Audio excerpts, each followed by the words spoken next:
Yo, yo, yo, yo, what up, man? Welcome to Mezzo Forte Sportz. That's right, Bart talking with the single man. We are chilling out with the crew. Who do we have today's edition? We got a guy who is no class and talks trash and is Seabass. As always, here for producer Craig AV, fearless host Danny BMD, and me, of course, your amateur hype man, super fan art, who are talking sports, South Texas style. Go ahead and take it away, Dan. Yo, yo, yo, welcome to Mezzo Forte Sportz. Oh, no. Hold on, everyone just froze on me. Yeah, everyone just froze on me.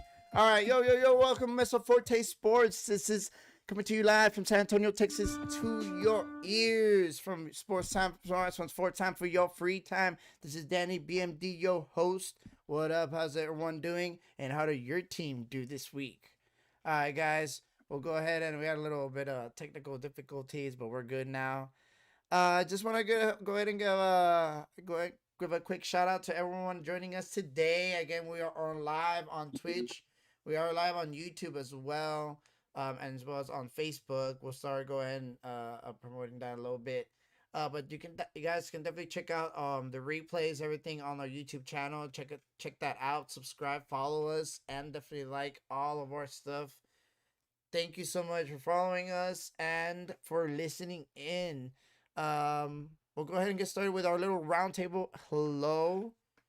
How's it going, Mr. Superfan Art? Going, Dan. I'm doing very good. Looking forward to another great show. On a side note, best of luck to the University of Texas Lady Longhorns as they compete against Wisconsin in the semifinal of the NCAA Women's Volleyball Championship. So give them hell, ladies. Go Longhorns. Nice. There you go. Go Horns. All right, bro. Seabass, how's it going, man? I haven't seen you here in a while. It's going pretty good, man. Sorry I've been out the last couple shows, but definitely glad to be back. Talk some sports and just kick it with everyone here. Nice. And of course, Mr. Crack AV, the ever so presence we all know and love. How's it going, bro? Hey, it's pretty good to be here. Pretty good to be here with you guys. Let's talk a little bit of sports that we got here for everybody else watching today. Thanks for everybody watching. Nice, nice. So it feels like it's Thursday Seabass. Thursday for every Thursday it's for Seabass Day. Cause dang, Seems like it. Yeah, every Thursday you're here with us, Seabass. All right, man. So we're gonna go ahead and just kind of get started with our great RN news. So to start talking some football talk. So let's go ahead and get started. So in this case, I know we had a little long talk about a lot of things last time. Association football, soccer. In this case, some people might know it. We are gonna try to talk about a range of different sports. We might expand a little bit more since there's so many sports and so many voices. So we'll look into getting a little bit more of an expansion on that as well, especially with more of a Spanish audience actually.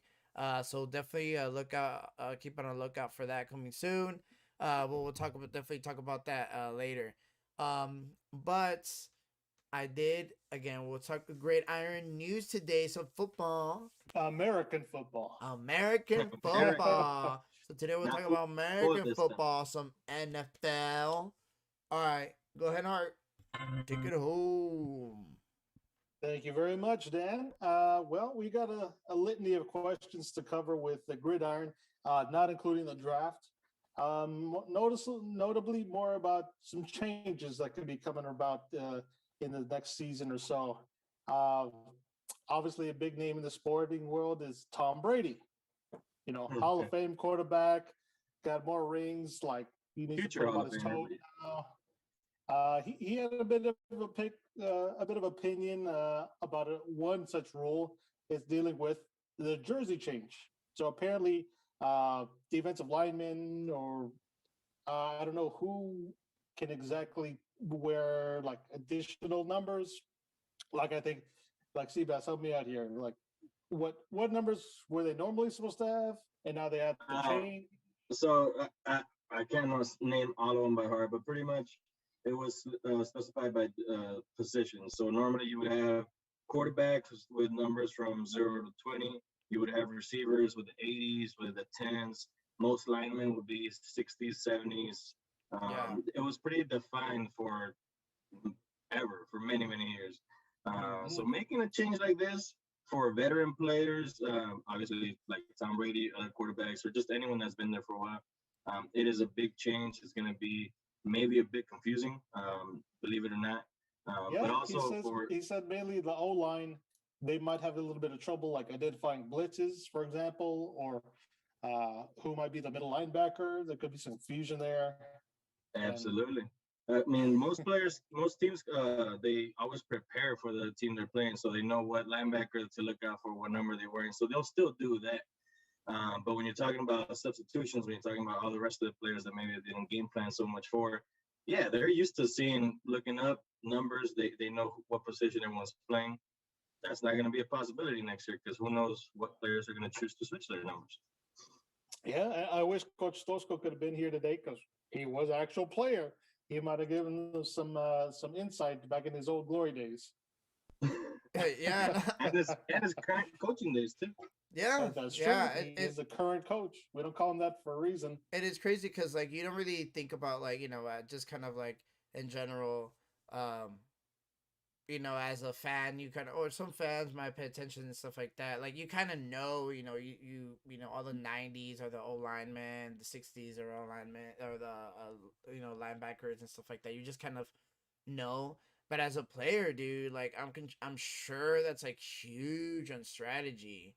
I mean, like even like kind of bringing it like to soccer, right? Even though you can kind of essentially wear any number you want. But like say like where you wear number 10, if you wear number 10, that's that role. Like you are a number 10 role. So like that people know what role you're supposed to play and they can disrupt you that way and stuff like that. Or like in this case like Tom Brady was kind of saying now like I don't even know who's going to be a receiver, who's going to be a linebacker, like it's gonna be a number 4 and a number 69. Battling each other. Like he jokingly said, like, why don't you just give everybody the same damn number? Then we're gonna be like playing it that way. Yeah, and actually, one of the numbers aren't important.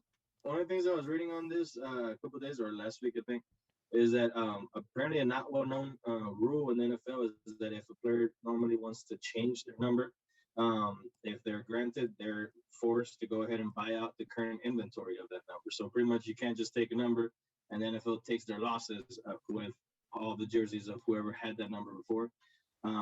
If this year, with so many players changing, they might not have to buy out anything. So that could be maybe something that hurts the NFL and teams that are going to pretty much try and recover that money. They won't be able to. So there's a little bit of skepticism from maybe some teams, obviously veterans, but I guess for the fans, it shouldn't be that much of a change. And it happened to like LeBron. He wanted to switch his number when he came to the Lakers, but they wouldn't let him because Nike's like, nah, dude, we just printed like 1 million or whatever of your jerseys. Like, no. Like exactly. Like you're gonna wear this all year now, and then you can change it, and then you can buy us out, and then you can change it. Like dang, like that. So yeah, so that's crazy, and it's LeBron. Like he's probably arguably the strongest like influence. Like say like in the NBA or whatever.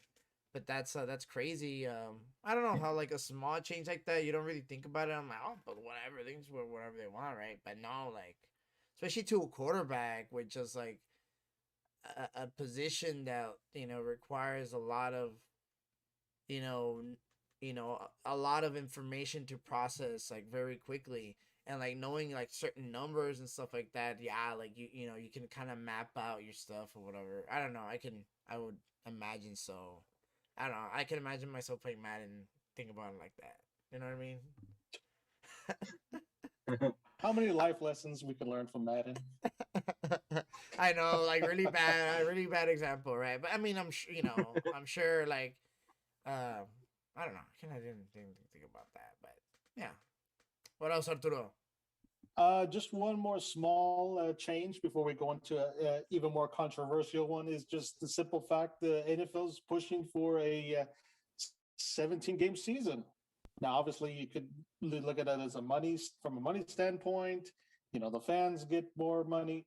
The fans contribute more money. The cities that host these games benefit from the tourism, like the food industry, hotels. It's a win-win for a lot of people. But on the other side of the coin is, players could be left up to, possibly getting injured for these extra games. As their body's on the line. Some long-standing like NFL records could be shattered just for the simple fact that another game extended the season, and the record could easily be broken. Let's get some opinion on this. Seabass, what is your thoughts on this 17 game? So on this, if I'm not mistaken, it already went through. It is happening. And kind of like I know we talked about it maybe a couple of weeks ago, but not in any detail. Yeah. I do think that this is going to be something that in a year, 2 or 3, we're all going to forget that it just changed. We're going to get used to it, including the players. But in this moment, in the situation, there's a lot of players that, one, yes, they don't want to get hurt. They don't want to put themselves through another game, a physical game where any play you can get hurt. But also, if they're making the playoffs, that's more wear and tear on the body. That's another chance to lose your starting quarterback or receiver or whatever you want.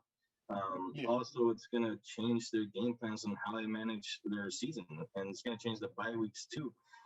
Also, all these players have contracts and they have game day paychecks that are set, and they have been set for maybe a year, 5 years, whatever their contract is. Are they going to get a little less money every single game check because they're going to average it out with that 17th game?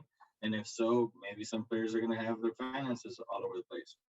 Yes, they make millions, but we know not all of them are good money managers. And I left out a little trade-off.